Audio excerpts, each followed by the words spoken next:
Viewers எல்லாரும் எப்படி இருக்கீங்க? நான் உங்கள் டாக்டர் லக்ஷ்மணன். இது டாக்டர் லக்ஷ்மண் சேனல். இன்றைக்கி நம்ம எதை பற்றி பார்க்க போகிறோம்னா இறைச்சி. இன்றைக்கி இது வந்து இறைச்சின்னு பார்த்தீங்கன்னா அதில் வந்து ஒரு பல கோழி இறைச்சி, அதாவது வந்து ஒரு சிக்கன் பார்த்தோம்னா அது வந்து காமனாக இருக்குது. இன்றைக்கி வேர்ல்டு வைடாக பார்த்தீங்கன்னா சிக்கனில் இது வந்து வெரைட்டிஸ் இருக்குது இல்லையா? ஆனால் எல்லாமே உண்மையான சிக்கனாக இருந்தால் ஓகேங்க.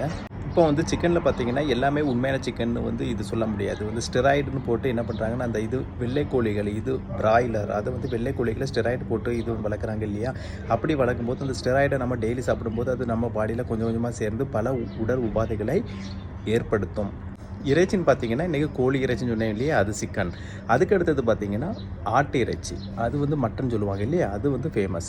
இப்போ வந்து அதில் வந்து கொழுப்பு தாங்க இருக்குது மோஸ்ட்லி. ஆனால் ஆட்டில் இருக்கக்கூடிய அந்த ஈரல் அந்த மாதிரி இது பிளட்டு சிலவங்க சாப்பிடுவாங்க, அந்த மாதிரி ஐட்டங்கள் ஓகே. இது வந்து மூளை, இது மண்ணீரல் அதெல்லாம் ஓகேங்க. ஆனால் ஆட்டு இறைச்சி, அதாவது கறின்னு சொல்லுவோம் இல்லையா, அதில் வந்து ஃபேட்டு கொழுப்பு தான் வந்து கூடுதலாக இருக்குது. ஆனால் நமக்கு இது ப்ரோட்டீன் கண்டென்ட் தாங்க இது தேவை. ஆனால் சிக்கனில் ப்ரோட்டீன் இருக்குது, ஆனால் அதில் ஸ்டெராய்டு பிரச்சனை இருக்கனால ஒரு ப்ராப்ளம். அது வந்து ஒரு நாட்டுக்கோழினா ஓகே, மற்ற கோழிகள் இது வந்து சரியில்லைங்க. இப்போ வந்து ஆடுன்னு பார்த்தீங்கன்னா மட்டனில் வந்து என்ன கூடுதலாக இருக்குன்னா வந்து கொழுப்பு தாங்க கூடுதலாக இருக்குது. அதில் ப்ரோட்டீன் கண்டென்ட்லாம் இது வந்து கம்மி தாங்க. ஆனால் இந்த இரண்டையும் விட ஒரு பெஸ்ட்டு இறைச்சி மாட்டு இறைச்சி. மாட்டு இறைச்சி அப்படின்னு பார்த்தீங்கன்னா 70% ப்ரோட்டீன் உள்ளது. அது வந்து அயான்ஸ்ன்னு சொல்லக்கூடியது இப்போ கூடுதலாக இருக்குங்க. ஆனால் ஆக்சுவலாக சில ப்ராப்ளங்களெல்லாம் மாட்டு இறைச்சி சாப்பிடக்கூடாதுன்னு சொல்கிறாங்க. இருந்தாலும் நான் சொல்கிறது வந்து ஒரு டாக்டர், ஒரு வந்து மருத்துவராக நான் சொல்கிறேன். அதில் 70% ப்ரோட்டீனும் அயான்ஸும் அதிகமாக உள்ளது.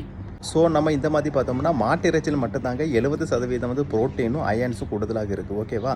அதனால தான் இப்போ சிலவங்க என்ன சொல்கிறாங்கன்னா மாட்டு இறைச்சி சாப்பிடுங்க, நல்ல உடம்பு இது ஸ்ட்ராங்காகவும் சொல்கிறாங்க. ஆனால் நம்ம என்ன பண்ணுறோம், மாட்டு இறைச்சி கம்மியாக தான் வந்து சாப்பிட்றோம். ஒரு மருத்துவராக நான் உங்களுக்கு இதை வந்து சொல்கிறேன், அதுதான், வேறு ஒன்றும் இல்லை.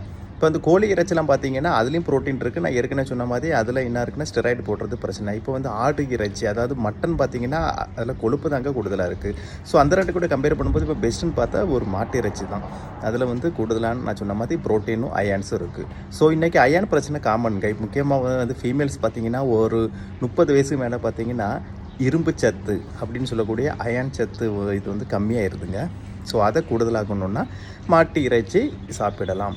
அப்புறம் வந்து ப்ரோட்டீனும் இன்றைக்கி வந்து கம்மியாக தான் இருக்குது. எல்லா ஃபுட்லேயும் வந்து கொழுப்பு, அதாவது அது கார்போஹைட்ரேட்டு ஃபஸ்ட்டு அது கொழுப்பாக மாறுகிறது. ஸோ அந்த கார்போஹைட்ரேட்டும் கொழுப்பு தான் கூடுதலாக இருக்குது, ப்ரோட்டீன் குறைவாக இருக்குது. அப்போ அப்படி உள்ளவங்களுக்கும் மாட்டு இறைச்சி பெஸ்ட்.